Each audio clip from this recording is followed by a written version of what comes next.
नमस्कार, मेरा नाम डॉक्टर अनुज गिरधर है। आज हम बात करने जा रहे हैं GERD यानी गैस्ट्रोइसोफेजियल रिफ्लक्स डिजीज यानी कि एसिडिटी या तेजाब की दिक्कत के बारे में। ये बहुत ही आम बीमारी है और मेरे ख्याल से कभी ना कभी हम सबको एसिडिटी की या तेजाब की दिक्कत रही। पहली चीज, एसिडिटी क्या होता है, हमें ये समझना पड़ेगा कि खाना पचाने के लिए जो कुछ भी हम खाते हैं पेट में, उसके लिए तेजाब होता है। कई बार ये तेजाब ऊपर आता है, खाने की नली में आ जाता है और गले में आता है, तब ये दिक्कत करता है, तब ये एसिडिटी कहलाता है। बहुत आम चीज है, कई लोगों में परसिस्टेंट होती है, बार बार होती है, तब दिक्कत करती है। तो इसमें पहली चीज तो हार्टबर्न, आपने सुना होगा कि यहाँ पे खाने की नली के अराउंड जलन सी होती है, बहुत ज्यादा इरिटेशन होती है, क्योंकि तेजाब मुंह में आता है, मुंह का स्वाद खट्टा खट्टा सा रहता है, सार सा टेस्ट आता है। दूसरी चीज, कई बार ऐसा लगता है खाना वापस आ रहा है, उल्टा आ रहा है। डकार की, गैस की दिक्कत होती है, यहाँ पे भारीपन सा लगता है। जिन लोगों में गले में सिम्टम ज्यादा है, उनमें गले में ऐसे लगता है कुछ फंसा हुआ है, अटका हुआ है, रुकावट है।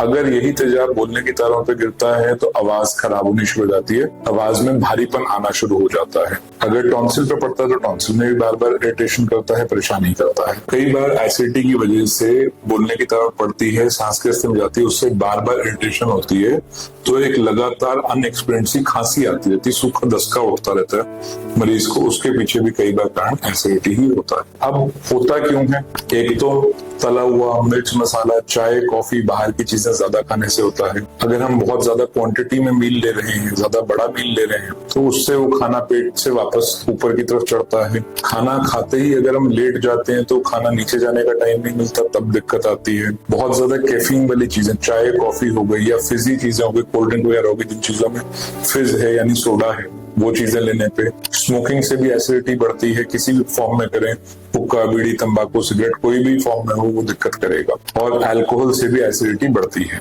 हम लोग कई बार सोचते हैं डाइटिंग करेंगे, मील स्किप करते हैं, तो अगर मील स्किप करते हैं, एसिड तो बना पड़ा है, वो भी नुकसान करता है। तो मील्स स्किप नहीं करने, फ्रीक्वेंट मील्स रखने हैं, छोटे मील्स रखने हैं, बहुत लंबे समय तक भूखे पेट नहीं रहना। कई बार बनावटी रोग होता है कि जो पेट के पास जो स्फिंक्टर है, जिसने खाने को पेट में रोक के रखना है, जो खाने की नली और पेट के बीच में है, वही वीक हुआ पड़ा है। उसकी वीकनेस की वजह से खाना वापस ऊपर चढ़ता है।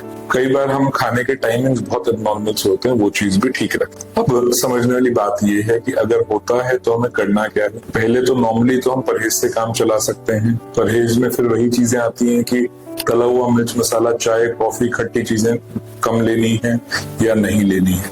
स्मोकिंग नहीं करनी है, शराब नहीं पीनी, ठीक है। दूसरी चीज आती है कि खाना खाने के बाद 10-15 मिनट टहल लेना है। ये नहीं हो कि खाना खाते ही लेट गए, लेट के खाना खा रहे हैं। तीसरी चीज ये है कि सोने से 2-3 घंटे पहले खाना खा लो। रात वाला मील थोड़ा लाइट रखिए, डिनर का मील लाइट रखिए।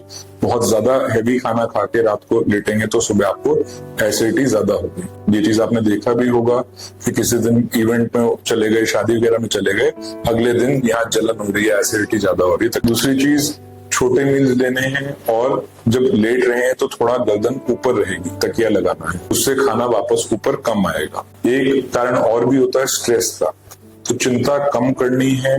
अगर चिंता ज्यादा करेंगे और एसिडिटी बढ़ेगी। मेडिटेशन करनी है, रेस्ट करना है, नींद पूरी करनी है। अगर नींद पूरी नहीं होती, उससे भी एसिडिटी होती है। तो हमारा जो 6 घंटे की 8 घंटे की नींद फिक्स है, तो उसका टाइम भी फिक्स रखना है, पूरी भी करनी है। अब आते हैं कि अगर तो परसिस्टेंट है, लगातार है, बार बार है, बहुत ज्यादा परेशान करना है, तो हम डॉक्टर को दिखाएं।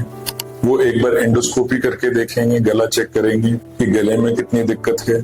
अगर लगता है कि नहीं दिक्कत ज्यादा है, तो हो सकता है पेट तक की दूरबीन की जांच करनी पड़े, ईसोफेगोस्कोपी बोलते हैं उसको। अगर कोई और दिक्कत लगती है तो हमें आगे जाके और जांचें भी करनी पड़ सकती है, पीएच मॉनिटरिंग जैसी जांचें। इसमें आमतौर पे दवाइयों का इलाज रहता है और परहेज का इलाज ज्यादा रहता है। दवाइयां इसमें डॉक्टर आपकी बीमारी के हिसाब से आपको रिकमेंड करेंगे। आपको ऐसी और बीमारियों की जानकारी के लिए चैनल पे बने रहें, सब्सक्राइब करें और पसंद आए तो लाइक और शेयर करें।